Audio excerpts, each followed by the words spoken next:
All right, we will proceed because you came to listen to her. So Twila Brase is president and co-founder of Citizens Council for Health Freedom, a national patient-centered, privacy-focused, free market policy organization she helped create in 1998. So she's not new to this, you guys.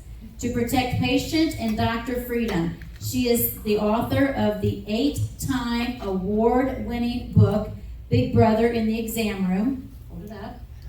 Maybe Vanna over here. 3 copies. 3 copies she has for sale tonight. To protect patient and doctor freedom. She is author, I already did that. Whoopsie doodle. Big Brother in the Exam Room, The Dangerous Truth About Electronic Health Records. Twila's efforts led to a national law requiring parental consent for research using newborn DNA and a national campaign exposing HIPAA as a data sharing rule. She is the founder of an online nationwide directory of direct pay practices known as the Wedge of Health Freedom. And she spoke on that last year, and so all of this stuff is on her website. She is also the creator of the Patient Toolbox, an easy-to-use tool to help patients understand their options in coercive situations and to maintain control over their treatment decisions. She also initiated CCHF's Face Freedom campaign, Don't Be Bullied billboard campaign to stop the mask and vaccination mandates. Her campaign to separate Medicare enrollment from citizen access to their rightful Social Security benefits was supported by more than 44 free market organizations nationwide. This request was successfully included in President Trump's Medicare executive order signed on October 3rd, 2019. And so, would you like me to put your website up real quick? Because I have it pulled up. So let's just show you this real quick. Because you know how techie I am and how good I am at this. Okay, looky there. How about that? It's right there. And look, let's come down here because this is there's the wedge we just spoke about right here. And then here is the patient toolbox. And I'm going to click on this just so you know because this has so much information. Did I tell you how much information? You can click on any one of these. And look, it's just loaded. So anyway, no further ado, Twila Brase. Thank you, Frank.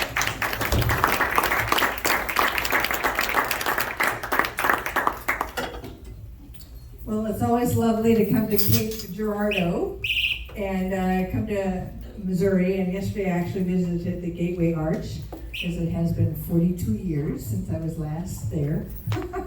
And stood at the bottom of the arm, right? And just was amazed that human minds and ingenuity could create such a thing. It was more amazing to me than going up. That's probably because I've done skydiving in my life and 630 feet compared to 10,000, I don't know. Yeah. But the structure is amazing to me. And so when we think about the amazement of Americans and what they do and the freedom that they have had to think and to build things, you've got to just love our country.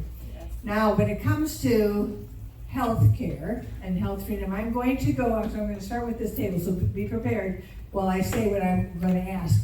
I just want one person from every table to pipe up and say the thing that bugs you about health care, what was happening in the exam room or at the hospital today. I don't want a big story. I just want, if you were to say something like, I'm waiting 3 months for care. End of statement. So one sentence, no longer. I want some idea in this room what's bugging you in healthcare today as it has moved away from freedom into more of a socialist matter of being. So now just one statement. I'll do it. I waited 20 hours to get into a room because they didn't have nurses to take care of the empty beds that were there. In the emergency room. From the emergency room. All right. Okay. Another, this table, one person this table. Something that bugs you in healthcare today. Yep.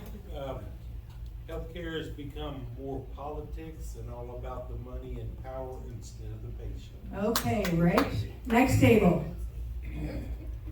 Something that bugs you, some situation, one sentence. It takes forever to get a test approved by So prior authorization, right? Next table, right? Okay, this was back in 2019, negligence on downtown Barnes. Barnes, who's supposed to be wonderful. A knee replacement was done, and they forgot to put the compression and the thing that moves your legs so you don't get the blood clots. They didn't do that. Okay, so improper care. And next table? Anything that bugs you or anything that happened? Well, I had a friend who just experienced the same wait time from the emergency room. Wait time from the emergency room. Okay, okay, this table right here? I feel like care is generic, it's not individualized. Care is generic, it's not individualized. My goodness, would you write that down? Because I love that. Care is generic, it's not individualized. And I just don't want to forget it, and I don't have a pen. Okay, table back there? This table? Yeah. Yeah, I had a biopsy and the local hospital lost my biopsy material. I had cancer. Think about that. Wow. Okay. Next table? This goes along with what she said. Doctors are following protocols. They're not listening to their patients. Right. And this table? They think they have more control over my body than I do. 100%. Okay. And more control. Okay. So I'm a registered nurse, an emergency room pediatric nurse, and then I became a school nurse for better hours. Worst job in the world. The summer off was not long enough because I learned government bureaucracy. It was terrible. And then I started this organization, and 25 years ago. This is our silver anniversary, so that gives you an idea of how long I've been working on this. And what I'm going to show you today is what has happened over the last 30 years that brought us to the point where we had the most excellent healthcare system in the world, and we don't have it today because of all the different things that you have said. That excellence, so that even the biopsy result being lost, a lot of that has to do with their minds are somewhere else. It's actually not on taking care of you. It's on reporting. It's on the protocols that Linda mentioned. It's on things that are not the patient. When I was practicing in the ER, the only thing we cared about was the patient. We wrote a few notes on a paper medical record that gave us enough to know what to do, and we documented exactly what happened, and that's all a person needed. But today, the electronic health record, which I write about in the book, has really consumed their time in such a way that there is more than twice the amount of time that they're spending on documenting and reporting than there is on patient care. And a lot of doctors are choosing to leave or planning to leave like in their 50s, when they've made enough money to pay off their education, when they've made enough money to pay off their children going to college, and now it's like, okay, I'm out of here. And so this is not good because every day, 10,000 people enter Medicare. Every day. And I think it's by I can't remember what year it is, but there'll be 80 million people in Medicare. And half of the doctors are thinking about leaving. Half of the doctors have decided that they made a bad career choice. Well, they didn't make a bad career choice. They allowed, and the government imposed, things that have nothing to do with taking care of you into the equation called healthcare. So I want to show you what has happened over the last 30 years. And so you've got this slide here, 3 decades of healthcare. So first of all, I'm just going to start with, can you sit right here and then I can see this? I'm sorry. Oh, this way, okay. I was trying to get out of camera. Oh, okay, so first of all, I just want you to know our organization, Citizens Council for Health Freedom, well, what does health freedom mean? I'd be curious to even hear what all of you would say, but there are at least several aspects of it. So can you, next? So there's the care. Do you have freedom in getting the care that you need? No. And the care that you want? You have freedom, right? Next is coverage. Well, not that, next, sorry. I'm sorry about that. The next thing is freedom and coverage. Do you even have the option to choose a medical indemnity policy that is cheap, because you're never going to pull it out unless there's an insurable event. That means something that's like car crash, coma, cancer, right? Those are insurable events. That's what insurance is for, to keep you from a financial catastrophe, not to pull out for every little thing that happens to you. And because you're pulling it out for every little thing that happens to you, the cost of coverage and the cost of care has risen exponentially, right? Because there's a third party paying for it. It's not just you handing over the cash. Okay, and then data is next. You have the freedom to say, it's my data, you don't get it. You have that freedom, but not to be under surveillance. You have the freedom not to be profiled. You have the freedom to not have your emergency contact in your medical record be used to figure out everybody else in your family and how their medical history will impact your medical history, because they've decided to profile you according to who you've listed as your emergency contact. And then public health. Well, we know with public health what happened with COVID, right? We saw how public health could take away your freedom. So these are the 4 aspects of health freedom that our organization deals with, because we know that you need the right to be free. You have the right to be free. You don't need it. You have the right to be free. That's an an inalienable right to be free and to make choices and to have your doctor work freely with you. Next.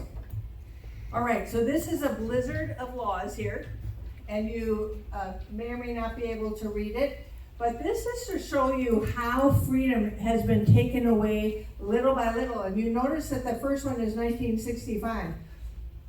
In truth, the first one is like 1942, probably, was the year that Congress imposed price and wage controls and said to employers, nope, you can't do anything to increase the wages to your employees. And so the employer said, how can I keep my employees? I need to keep my employees. Can I offer health insurance? And so they codified it, put it into statute about 12 years after it started. But that was the first time where they started to group you into groups for health insurance.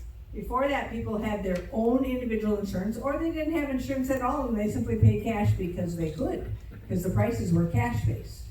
All right, and then you start with Medicare, Medicaid in 1965, the HMO Act of 1973, which was meant to deal, well, it was Ted Kennedy's way of imposing socialized medicine, starting with the private payers. Now, is this too close? I feel like there's a bunch of, okay.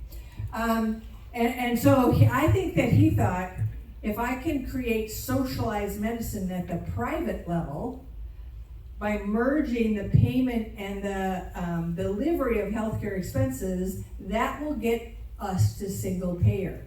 So he created the HMO Act of 1973, and then you had these experimental things called HMOs, now called health plans. Okay, and then HIPAA, which was to take all of your data to profile the doctors and control the doctors and profile you and decide what you could and couldn't have. And it just kept on from that.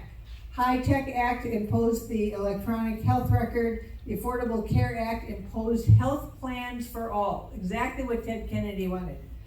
MACRA, it has a whole bunch of data submission that doctors must do in order to be paid.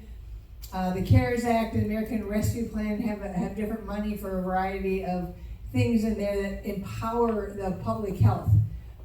And took a lot of money to, during COVID, to get doctors to treat you a certain way and not a different way, right? Not the way to save your life, which was ivermectin, hydroxychloroquine, and other kind of nutraceuticals, but oxygen, remdesivir, and ventilation, right? Lots of money in there if they just did those things, no matter whether it was good for you or not. Okay, next. The shot. And the shot. Yes, and the shot.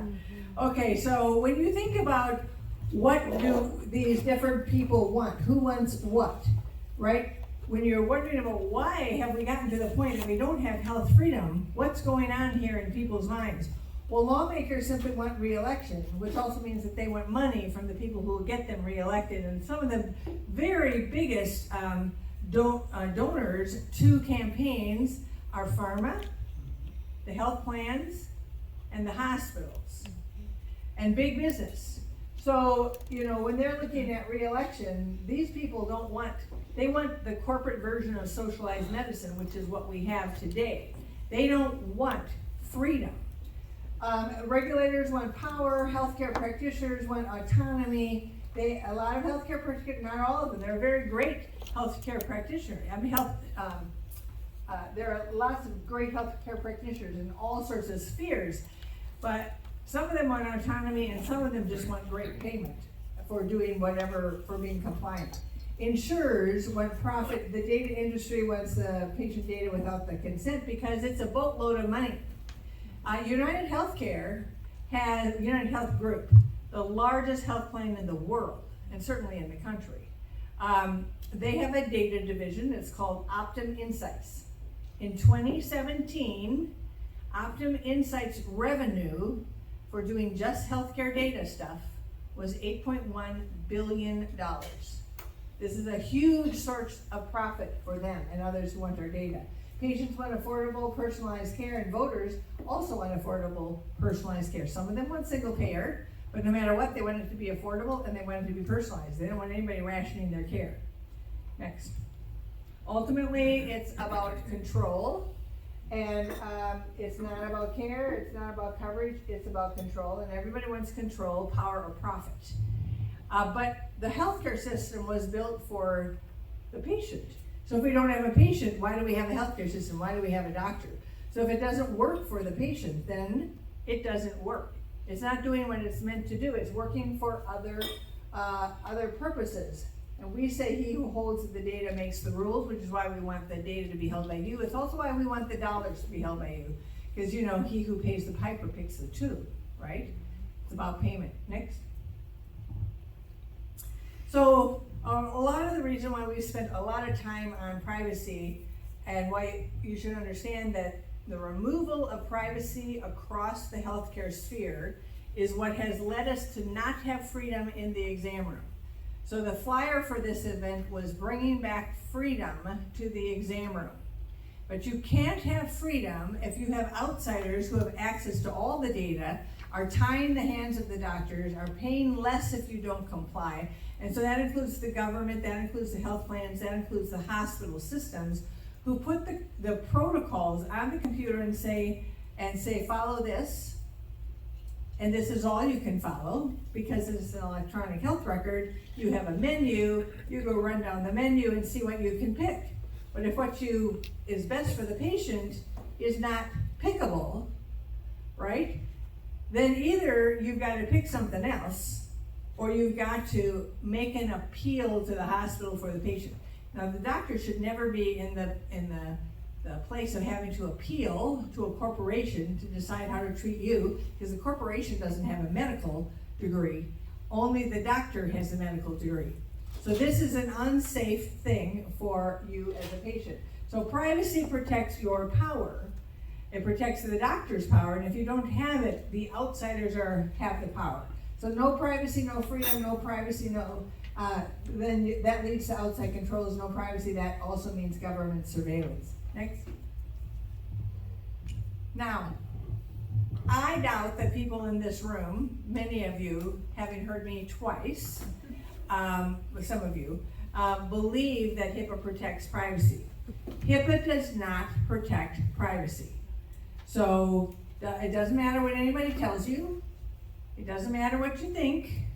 The fact of the matter is that HIPAA was written to expand outside access to all of your data. In the industry and in the government, it's considered a permissive data sharing rule. That's what it is. The P in HIPAA does not stand for privacy. The P in HIPAA is about a law, a 1996 law, called the Health Insurance Portability and Accountability Act. It was about the portability of health insurance. But there was a little section in there that said, medical information should be digitized, and we're going to write a privacy law, and if we don't write a privacy law, we'll have HHS write a privacy rule. So now we have HHS's rule, which took away all your rights to privacy. So they call it HIPAA, the HIPAA privacy rule, even though it isn't. HHS says it's the HIPAA privacy rule. On their website it says the HIPAA privacy rule or the federal privacy rule, and it's really not a privacy rule at all. So patient consent is not required for data sharing. There are 12 national priority purposes for which your data can be shared without your consent. They're very big. They're government access. They're any other law anywhere in the country that says you don't have privacy or says this data can be shared for X, Y, and Z. They are organ donations, so somebody walks into your room when you're dying at the hospital because the hospital has called them and said, Mrs. X is dying, come and ask her for her organs. Well, they didn't ask you if somebody could come and ask for your organs because they don't have to, because HIPAA says they don't have to. I think that's just one of the egregious violations, right? Suddenly you got an organ procurement organization that's walked into the hospital room and says, I hear you're dying, I wonder if you'd be willing to donate your organs. You know, a very uncomfortable situation. And 2.2 million entities can possibly access your data, 1.5 million business associates, and 702,000 covered entities. So the covered entities are all the people you expect to have your data if you visited them, the hospitals, the clinics, the nursing homes, the laboratories, the radiology facilities, all of those. Those are called covered entities, 702,000 of them. They can have it shared between themselves unless there is a strong state privacy law. Listen up, Mr. Candidate. So Minnesota has the strongest privacy law in the nation. That's our organization. We've had to fight the Chamber of Commerce, the Minnesota Business Partnership, the researchers, the data industry, the government. For the last 7 years, they've really gone after it. They want to HIPAA-size our state law, privacy law. In other words, they want us to be under HIPAA, the permissive data sharing rule, rather than our strong state privacy and consent law. So we're the only one that has it in the country, but we'd love to have more. And then government can access it without consent for things like oversight of HIPAA, oversight of the whole public healthcare system. So why could they have access to your vax or non-vax data during COVID? Because HIPAA says they can. Okay, seizing control. How did they seize control of the exam room? Different things, government payment, Medicare, Medicaid. They say, you know, we're paying, so we get all the data. The health plan mandate, so real insurance is prohibited under the Affordable Care Act. You can't have a medical indemnity policy if you are over the age of 29. So you can't have a catastrophic policy that we used to have. Right? I remember this one guy telling me he had a catastrophic policy in South Carolina before the Affordable Care Act. And it cost him something like $30 a month. Right? Because he was never going to pull it out unless he had the car crash, the coma, the cancer, right? The insurable event. But the Affordable Care Act says, nope, that's all gone. Electronic health records, as I said, give outsiders control. The treatment protocols, like the COVID standard of care, outsiders determining what can and cannot happen to patients. E-prescribing, the idea of taking, you'll think this is convenient, but you need to think about it. When your doctor says, well, where should I send the prescription? You could say, well, just give it to me in paper. And then I will decide, I will shop for prices, I will decide which pharmacy I'm going to go to. You can't track where I go to my pharmacy, so I'm making it more difficult for you to figure out whether I picked it up, whether I took it, how long it took for me to pick it up. All that sort of thing. That's surveillance that's taking place today. And then more than 70% of doctors are now employees. United Health Group, as a matter of fact, just bought a brand new group of 500 practitioners, and so there are over 60,000 doctors under their control. And they actually have advertisements on their website telling doctors, come and be free. If you join us, we'll give you the freedom to just take care of the patient, but that's not true. You'll be free to take care of the patient as they direct. Next. Quality compliance measures. These are all the things where this is why your doctor is on the computer tapping. This is why the medical assistants is doing it. This is why whoever is doing it, they're inputting all of this data to meet the quality metrics that will determine how well they'll be paid.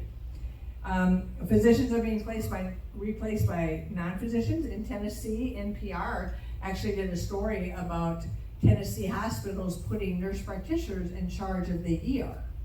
Now, nurse practitioners don't have a medical degree, and they don't have all that much more of an education than I as a 4-year RN, and yet being put in charge of the emergency room. And patients should understand that the powers that be don't want to pay doctors for all the education and expertise that they have, and so they're giving them, they're replacing them with non-physicians of different calibers of experience and expertise, but nonetheless not with a medical degree. And then they're moving to team-based care, so they don't want the doctors to be in charge. They want the doctors to have to go to the team to decide what the treatment protocol is, or how they're going to take care of a patient in the hospital. And then something called population health. They want to move away from individual health to population health. This is a big term, population health. They want the doctor, when they're looking at you across the exam room, to be thinking, well, what about the rest of the population out here? If I give this patient this, then there will be less money in the whole system to vaccinate 10,000 children or 1,000 children. They want them to be thinking in a population, which is a socialist mantra. But it is a word that's all over. And then socialist, yeah, that's a good one. Social determinants of health. It is socialist determinant of health. Maybe I should start calling it that. So I have the one-pager. You have it with you. You will see, we went to Congress a year ago, and we brought this thing. We didn't bring this because they asked us to create a one-pager on social determinants of health, because they said, oh, those terms have been popping up in legislation from transportation to education to housing, social determinants of health. And so you can see that this idea of health is being brought into every avenue of your life as a reason to intrude and intervene and interfere in your life. It's a very socialist construct. If you look at that diagram at the beginning and you look under those categories and see the list of things that they say will determine how healthy you are and where they want to intervene. And that's why those terms have been popping up in legislation at the federal level at every policy angle. And so we're trying to get legislators to find those words and make sure those words don't get passed into law. And then the last thing is health equity initiatives, where they're saying there's health disparities in how people are treated. People of a certain color should have a practitioner of a certain color, because that's the way that there won't be disparities. That's just one idea. Or black people are treated better than Hispanic people, or gay people are treated less well than straight people, or whatever it is. This whole thing about health equity and health disparities is to pit these different groups against each other, but also to gather the data. So when they ask you, what race are you? What ethnicity are you? Don't answer them. You're just giving them data that they can use to make assessments about how good your doctor is at treating everybody equally. The socialist construct again. Next. I've already talked about the electronic health record and how that's gathering the data, is taking all that time away. But this particular quote comes from an MD who's a health IT expert. And this is what he says the government EHR. I call it the government EHR, but this is what he says the EHR is. Enterprise-wide command and control system through which all medical transactions have to pass, controlling clinicians and clinical resources. They are beyond just a medical device. They're really command and control systems. Now imagine that they add Chat GPT to them, or AI, because that's where they're going. Because they would like to treat you according to AI. Although a doctor recently, you can look it up, you can look up the article, and he says, my AI lied to me. And so he put in all of this stuff, and it was pretty good until they got to a certain part, and you're like, no, that's not true, and that's not true, and that's not true, and they've just combined it all together. But they're looking at AI and robotics being the next big horizon for artificial intelligence, for AI and Chat GPT. Next. Okay, and so next. All right, this is just I'm going to show you some diagrams here. I want you to understand what your doctors are thinking in the back of their minds. Because the control over the exam room and getting back freedom in the exam room require you to understand what's actually happening in the exam room. Otherwise, you're like wondering, why am I only getting 5 minutes with my doctor, or why are they giving me this protocol when actually I've read about this protocol, or COVID. No, that's not in the protocol, right? How many people heard that? No, that's not in the protocol. No, you can't have ivermectin, that's not part of the protocol, right? And so for full payment, this is what doctors have to do. Install the government EHR system, use the EHR meaningfully, and then there's a whole protocol for meaningfully. I talk about meaningful use 1, meaningful use 2, meaningful use 3 in the book. There's all these things that they have to comply with to be meaningful use. They have to follow the treatment protocols, they have to report their compliance with them, and they have to receive a good MIPS score. Next. Here's the MIPS, Merit-Based Incentive Payment System.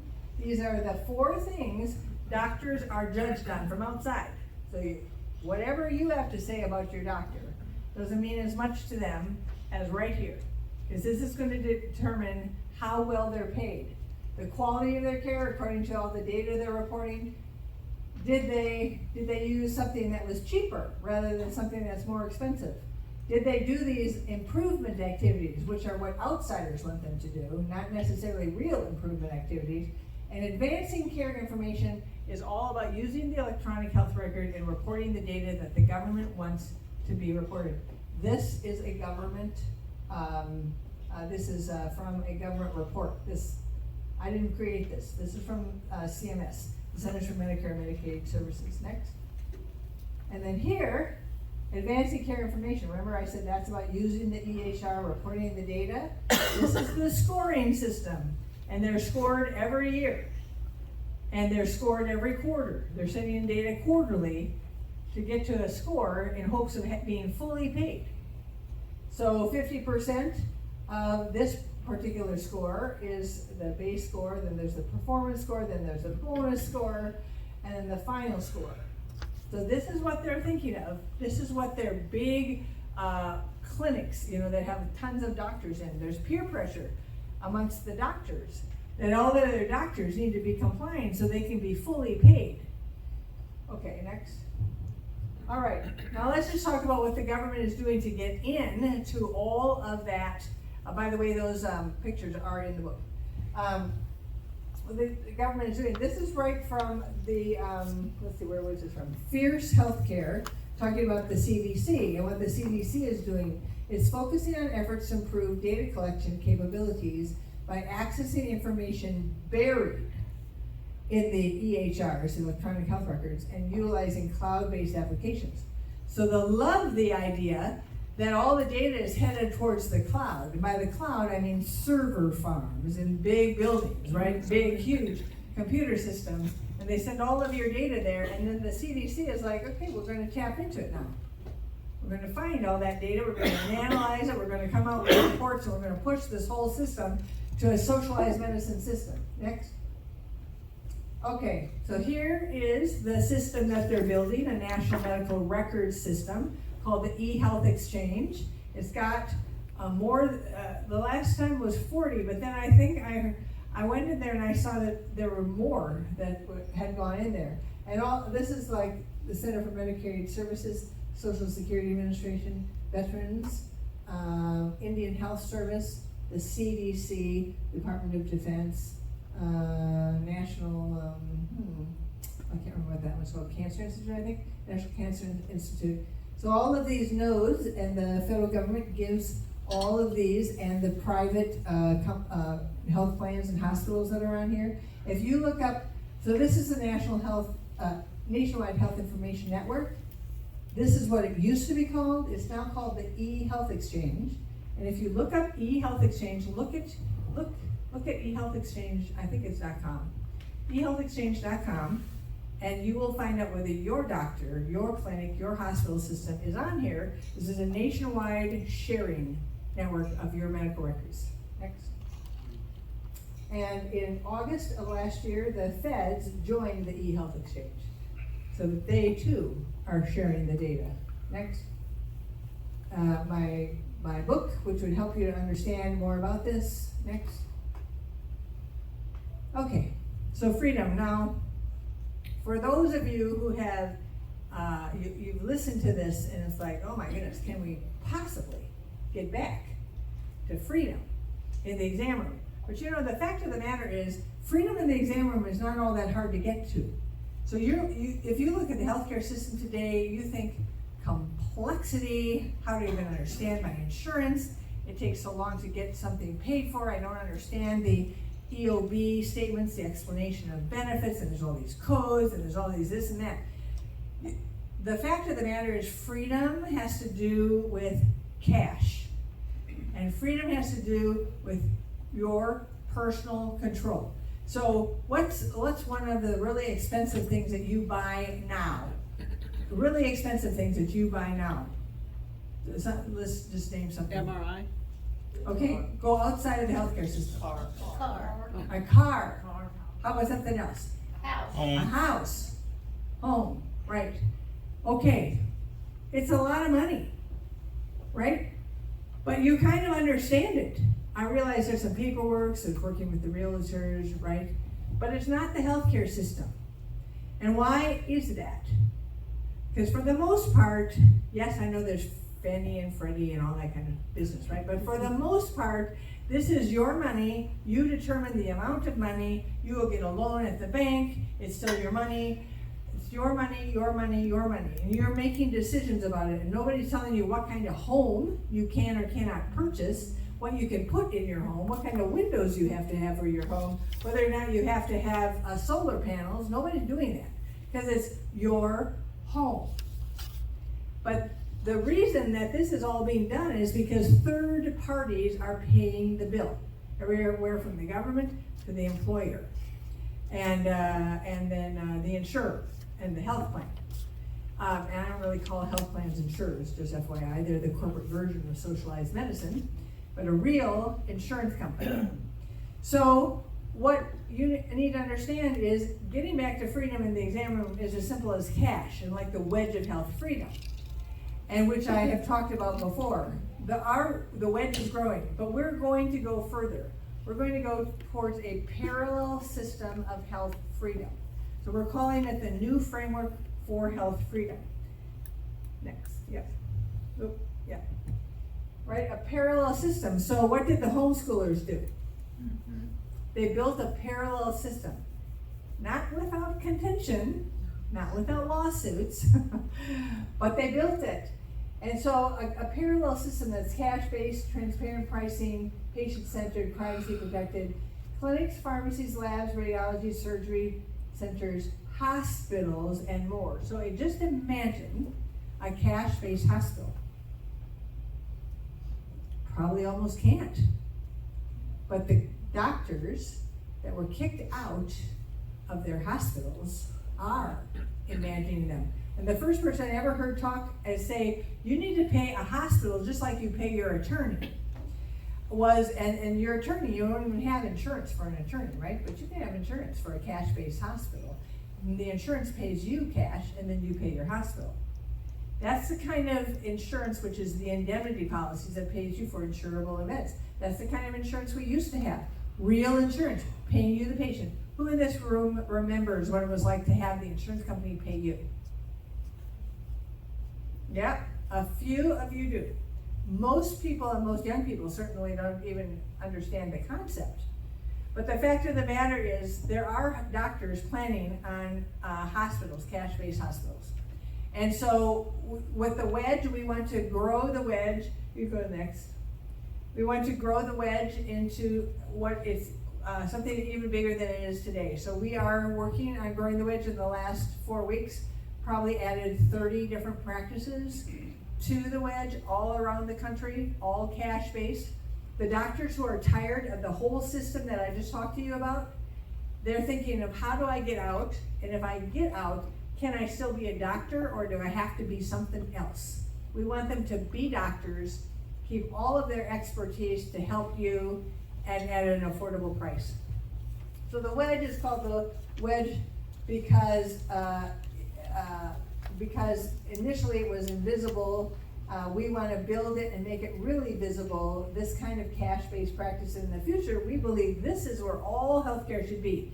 And so a parallel system, right? You got today's corporate, we don't care about you as a patient system over here, and we want to have this other system over here that calls doctors and patients to come.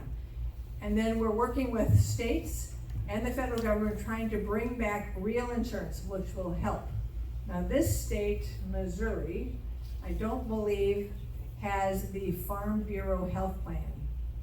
But the Farm Bureau Health Plan is in 6 different states. Kansas, Florida has it in legislation this year, but Tennessee was the first one who had it.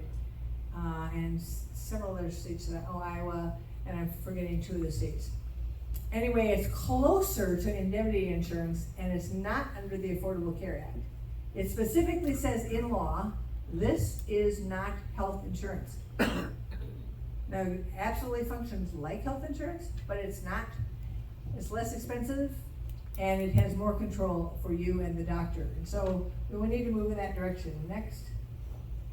So these are the wedge principles: freedom to choose, no government reporting, all patients welcome. So whether in Medicare, Medicaid, the first practice we ever had in the wedge, the woman had 400 patients, 200 of them were Medicare, paying cash because they had a doctor in their corner, a doctor who'd come to the hospital and say whether they were being treated right or not, a doctor who'd come to their home. Next. This is the plan for how we'll be. We'll have an insurer that pays the patient and the patient pays the doctor in the hospital. Next. So the new framework, next. And then as an organization, I'm casting the vision, so I just need you to see it. I need you to want it. Because I think this is what patients want. They want a doctor in their corner. They want to know they're being treated well. They want to have enough time. I had somebody in Texas come up to me and say her friend went to the doctor and her friend asked a question that was not part of the reason she went to the doctor's office.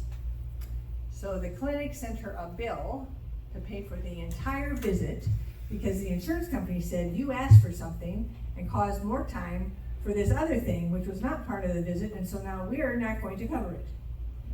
And as a nurse, I happen to know that the question that you come in with, the extra question, the extra 2 questions that you come in with, might be the most important thing for the doctor to know, might be the cancer that you don't even know you have, might be whatever, right?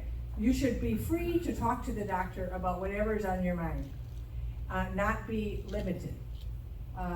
And so we're working in federal and state legislative changes and we're working to expand the wedge. Here's the current look of the wedge. Today, the yellow are telehealth, the red are brick and mortar buildings. Next. This is our mission, protecting patient doctor freedom. There's just a variety of things we do, so just cruise right through them. You've already seen this. This was our Face Freedom campaign. Next. Our Don't Be Bullied billboard. Our COVID quick reference guide, more than 125,000 downloads. Some people said it saved their life. Next. And this is how you can support us. And then I think the last one is social media and then me. Okay, so our goal is absolutely to get to health freedom and patient and doctor freedom. Because if you don't have the freedom to do what's necessary to stay alive, then they have taken away your freedom as a citizen, totally.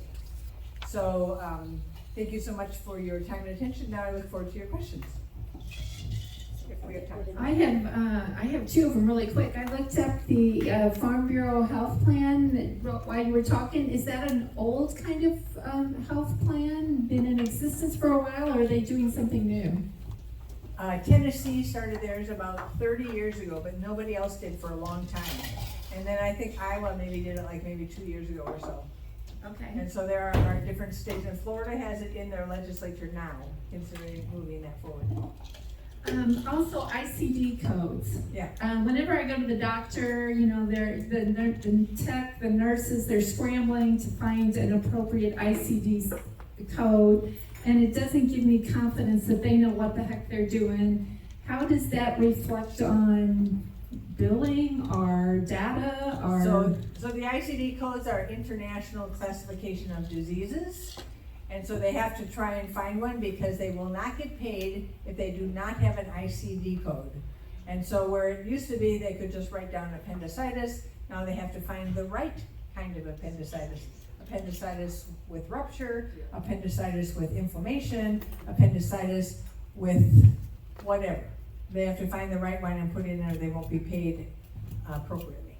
But nobody really checks them. They grab onto something. Oh, The blood insurance- pressure problem. The insurance that's it. company checks them. Oh, okay. Yeah. All The right. government checks them. Oh, I guess I have to hold on to the microphone. Yes, just a comment, I had some bills last summer, and I sent them all to Medicare, especially on my physical therapy on my foot, because I broke a bone. I checked my Medicare, just kind of glance at it to see what they paid and stuff. They were paying interest payments to my physical therapy. And so I called them and I asked them, I said, why is Medicare paying interest? And they said they're so late paying the bill that they send their interest.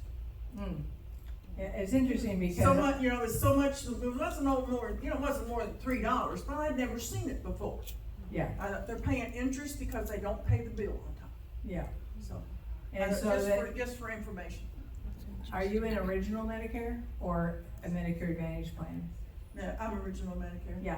So I encourage That was everybody to United do Health. original Medicare because you can go where you want, Yeah. see who you want, and the Medicare Advantage plans.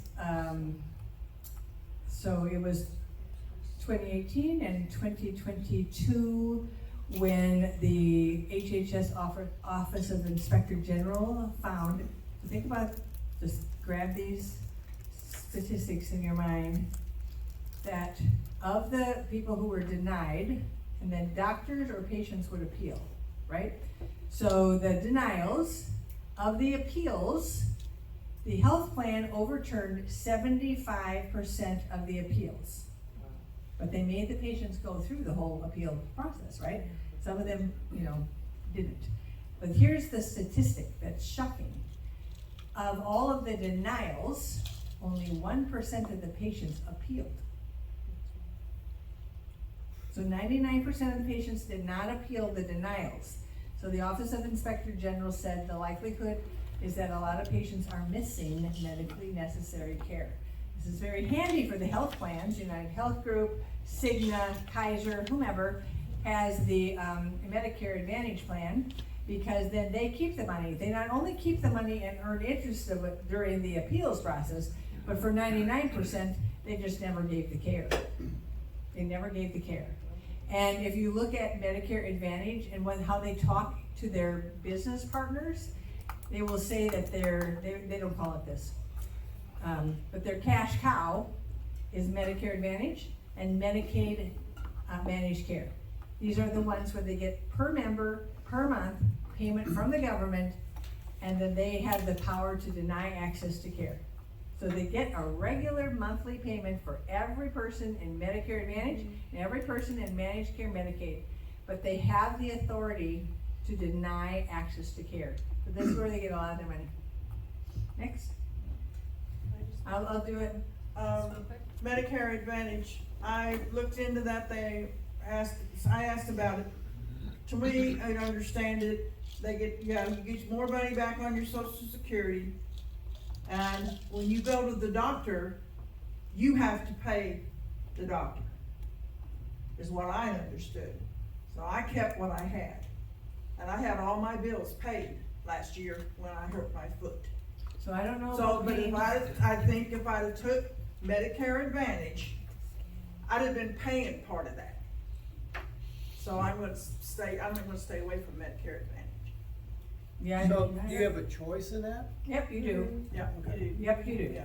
Yeah, and I did just, somebody, a supporter of ours called recently, and we were talking about it, and I said, well, you know, the thing, as, Jan said, we got an executive order to separate Medicare enrollment from Social Security.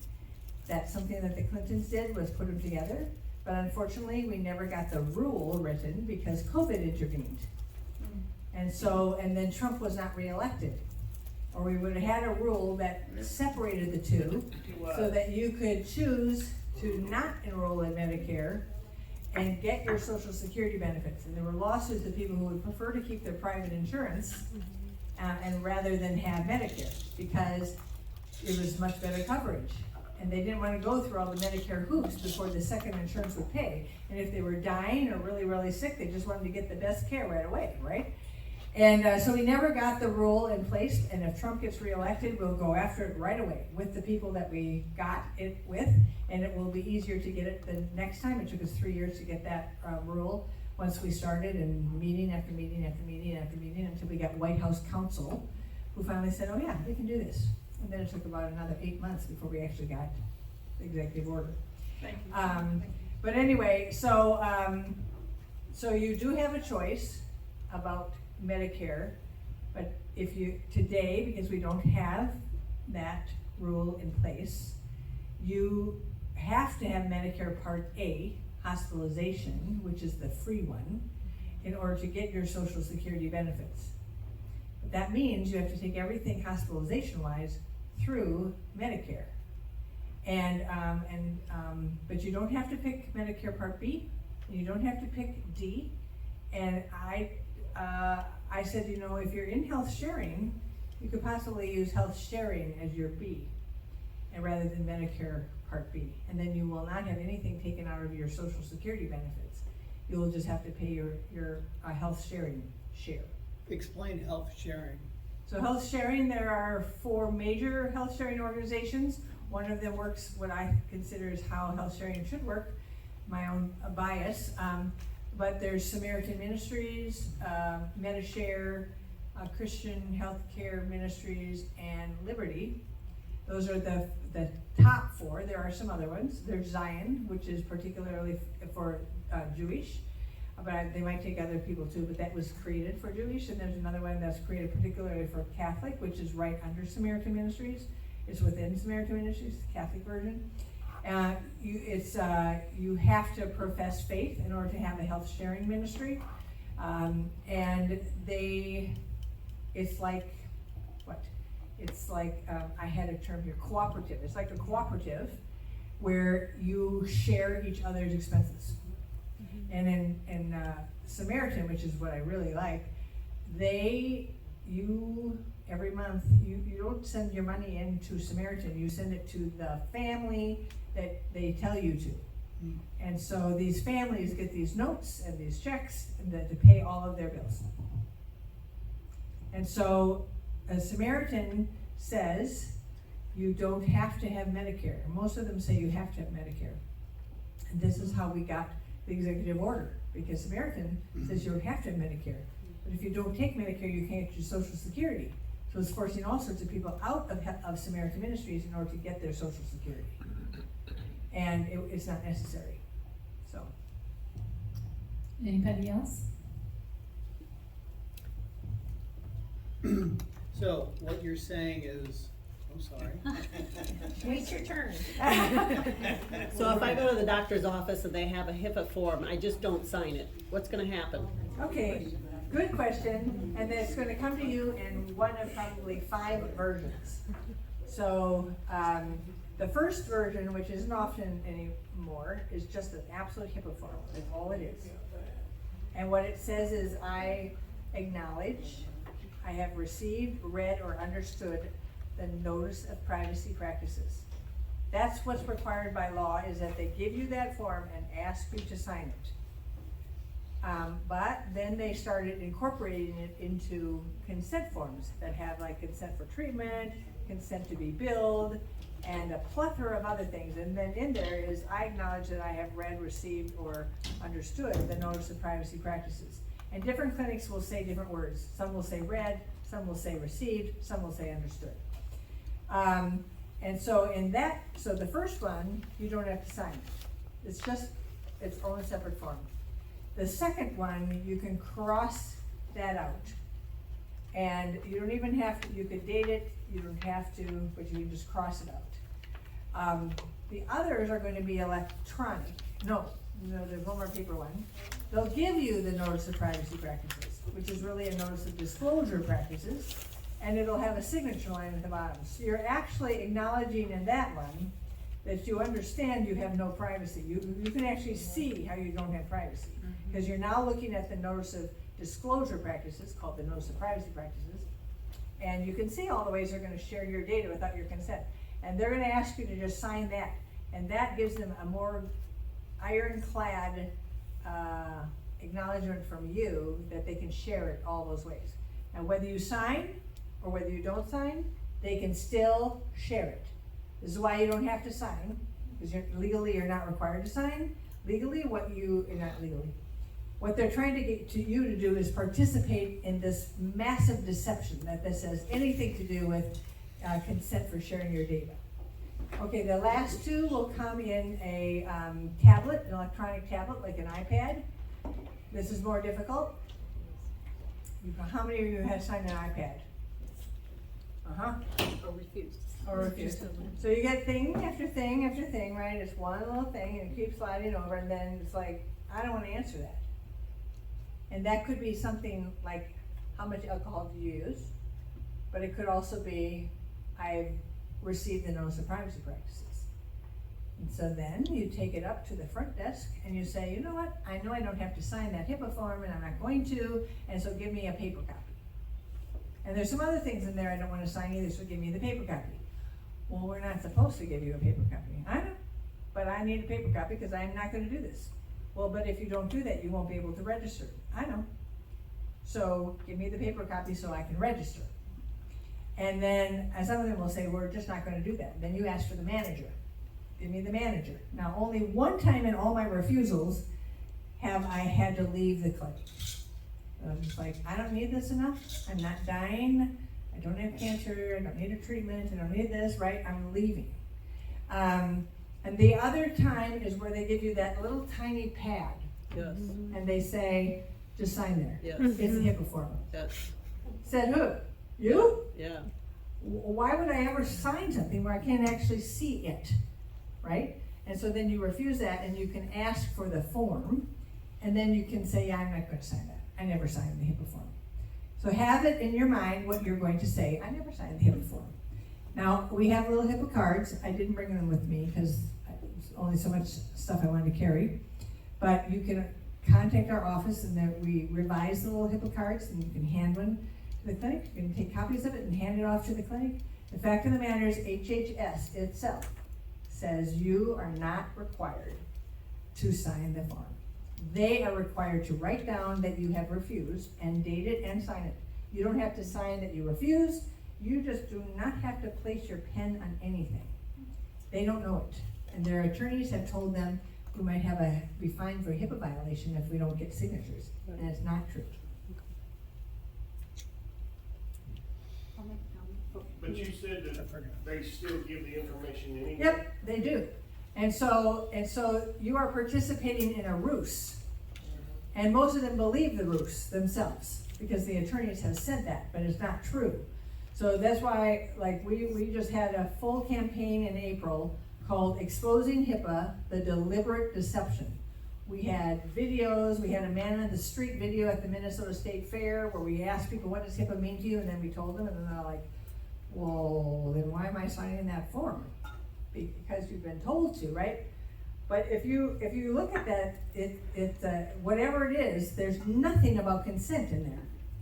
So by law, they can share the data without your consent, unless you have a state law that says they have to get consent like Minnesota does. But even in Minnesota, they have made the coercive consent forms. So they put treatment, billing, so they get consent, right? But they made them coercive. So we've been trying to actually get a law that would stop them from having the coercive forms. They want your data bad. It's gold to them.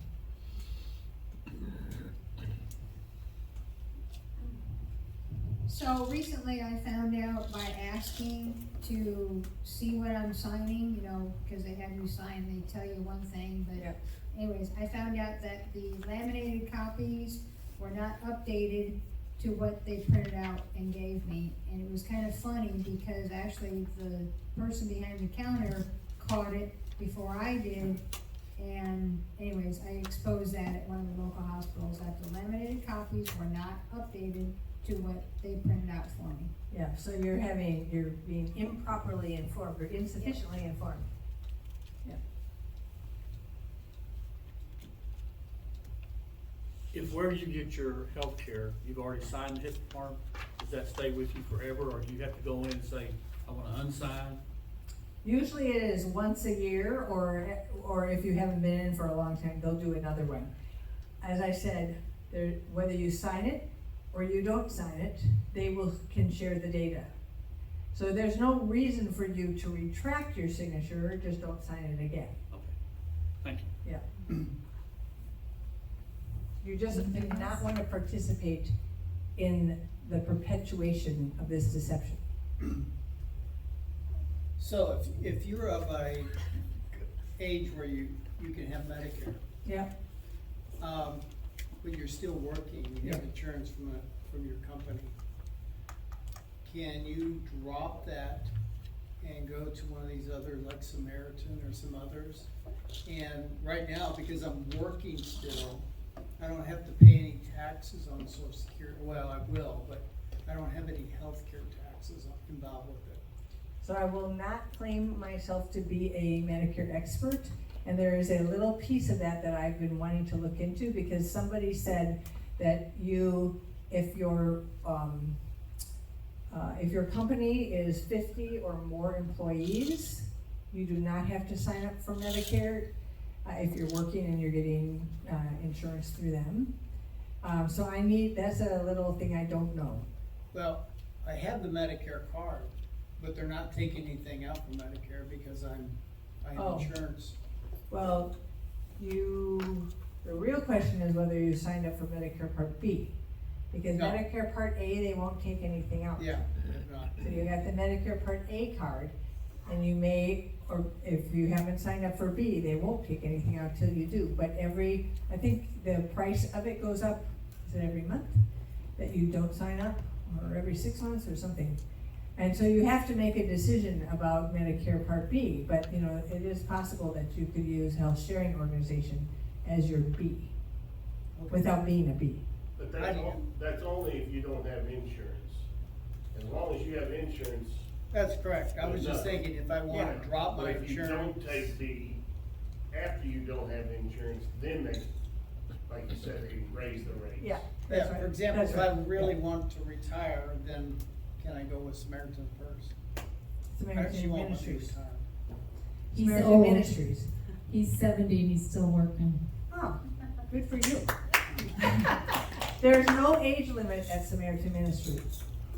Most of the others say you have to go into Medicare. So, but I don't have all the details. You have to look it up. Anybody else?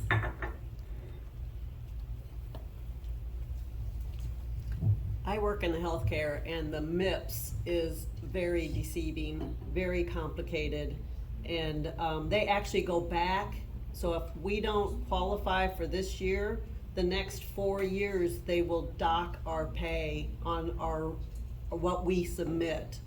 I mean, it's un-American. I don't understand it. It's just horrible. The other thing is the paperwork is outstanding.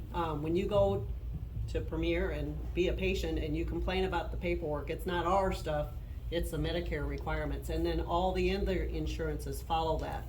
And my concern is, there's a lot of doctors that are like, I am tired of this paperwork, I can't do it anymore, and I am no longer taking Medicare patients. And those are the good doctors, the ones that I have experience. So we're gonna get a lot of out of college new doctors that are, you know, okay, this is just how life is. Right. And you're not gonna have the experience. So that's my fear with the healthcare, is that we're gonna lose these experienced physicians because of the weight of the documentation. Yes, losing the experienced physicians, which is why we want them to go into the wedge, right? We want them to build their own independent practices where they'll take Medicare, Medicaid, whatever, but it's cash. Yeah. And just like I said, that first practice we ever had, 200 of her 400 patients were Medicare, paying cash because it was affordable, and they had somebody, you know, in their corner at all times who cared for them.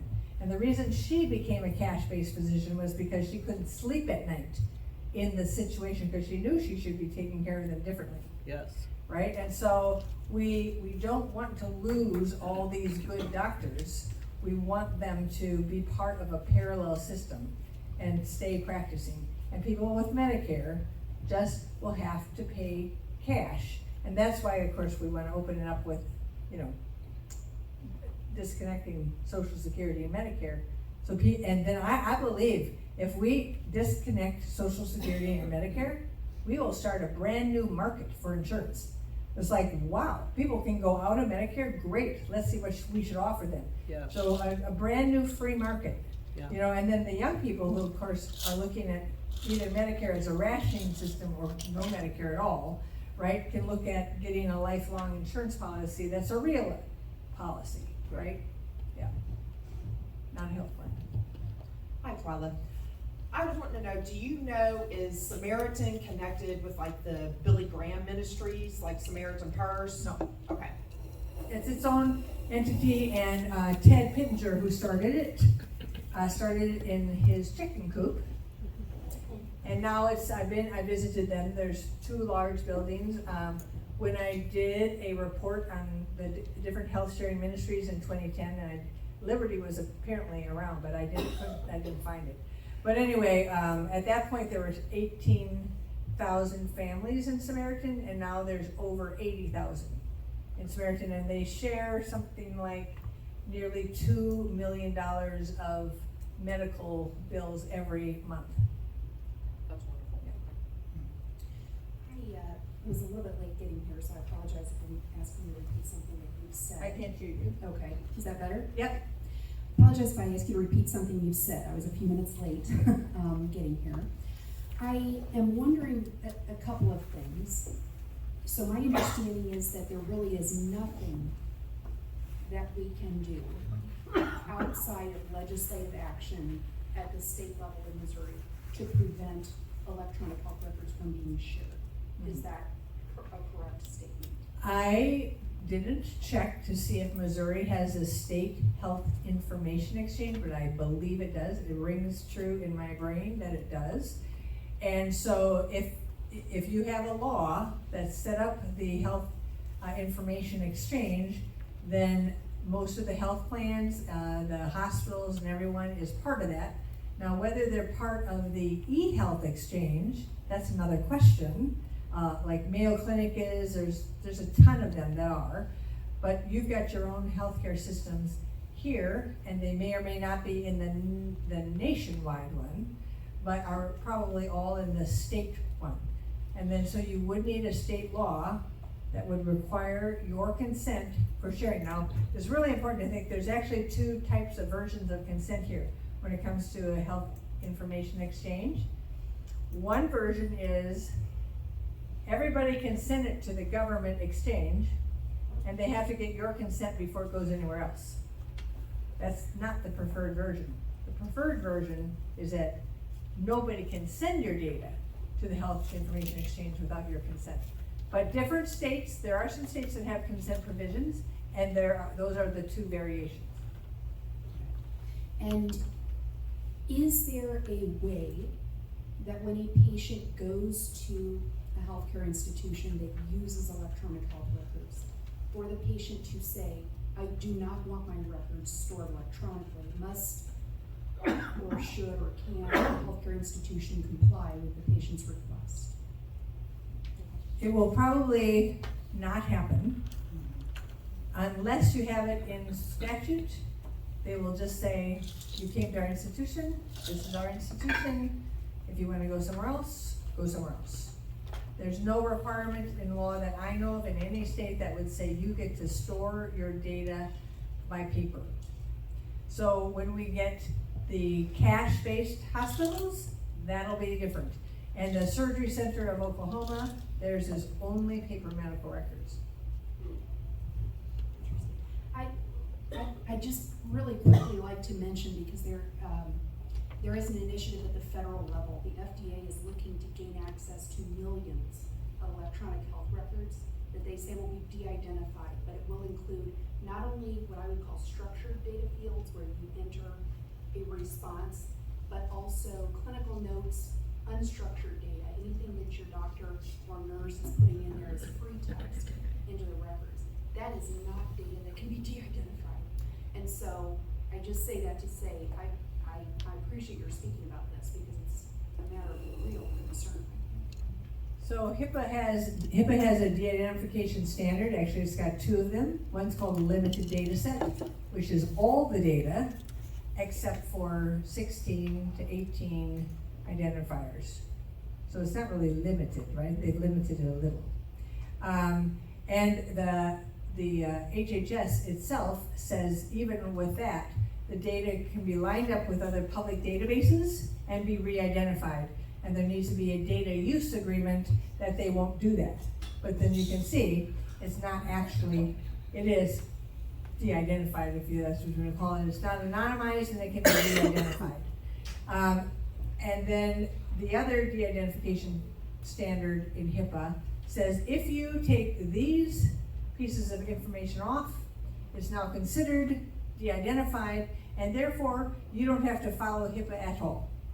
Because now it's not considered personal health information and private health information, and so you don't have to. And so they're going with those two standards, but most people will say there's nothing that can't be re-identified today. And as a matter of fact, like, I don't know, 7 or 8 years ago, this one group of researchers took DNA that had nothing attached to it. Was it nothing or was it? No, it was nothing. And they identified 10% of the DNA samples through using other public databases. So there's really no such thing as making you anonymous. And then I would say, that's not even the biggest concern about whether your privacy is being violated. The biggest concern is how the researchers, the government, and others will use your data, your private property, to push their initiatives, whether they identify you or not. The worst thing is that you've lost control of your private property and they're going to use it in ways that could harm you. Whether you're identified, whether your privacy is violated, but your options and choices may be violated because of how they use the data. Huh? Are you ignoring me? I have a statement. She keeps waving at me and I don't know what she wants. I'm not gonna hold it. So, you guys in Cape Girardeau, I haven't signed a HIPAA form for probably about 10 years. You do get pushback. You just refuse. You just stand your ground. You be firm. Watch Chris Sandhall's non-compliant movie, the very first movie. It will give you a little bit of empowerment. And I want to tell you also, last year in the Missouri House, we encouraged them to, there was bills filed about certificate of need. So when Twila talks about having a parallel system, that is so important, and we have to pull together and do that. Right now, this session, certificate of need, The Speaker of the House said it would go nowhere, and that is true. It has gone absolutely nowhere. We didn't even, he said it, and we knew it would not happen. So you pick and choose what you waste your time on, right? But the certificate of need says in Missouri that Dr. Clark, Rita nurse, myself nurse, physical therapist Donna, we can't open up a clinic because we have to apply for a certificate of need. And so anyway, Missouri doesn't have that type of freedom, so we need to continue to push those actions. But again, on the sidebar, we also have to have it's who you know, right? How can you take care of these things without being in the mainstream part of the system? We have to build that parallel system, so not comply.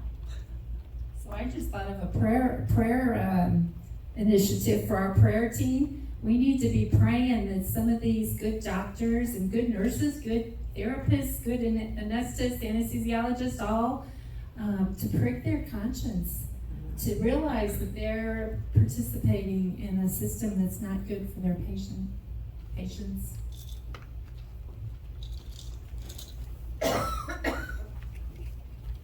You know, the interesting thing I'll just add about what she said about certificate of need is that I've been thinking about it, and the Farm Health Bureau health plans say this is not insurance. So they claim to be something in statute, and so the federal government can't come after them. It's possible that a cash-based hospital could say, this is not a hospital, right? Give it a different name, Go ahead. I'm wondering if these organizations like Ancestry.com, do they share that DNA with government, or do you know anything about that? Yes. So Ancestry.com is, along with 23andMe and a genetic privacy alliance, is on the warpath to get a certain bill passed. So they passed it in California, it's being passed in Minnesota. We only got a little bit of a change for them because we're all Democrat, and they're on a warpath. What they're doing, so I've talked to you about de-identification. Their bill says, their genetic privacy bill says that they're going to protect all this genetic information from, you're going to have consent over it, you're going to be able to get rid of it if you don't want it, you're going to be able to revoke your consent if you gave consent for them to share it or use it, all this kind of thing. But in the definition of genetic data, so this whole bill is about genetic data, you can revoke your genetic data, you can destroy your genetic data, right? In the definition of genetic data, the very last line of the definition, which could have almost been missed, it says, de-identified information is not genetic data. Which means all they have to do, and they don't even say what de-identification means. It could be stripping off one thing, or 5 things, or it could be the 18 things, who knows? Because state law doesn't say it in these states. So as soon as they strip off whatever identifiers are going to strip off, it's not protected at all by the law. It's just like another big ruse, right? They're getting the authority. It's really like a corporate use of genetic information law. That's what it is. It's not a genetic privacy law. So they can share it, and under that law, they can share it with a host of third parties. An unlimited, almost, host of third parties. It lists all of these entities that they can share it with. Okay, we're ready for another question? Did you?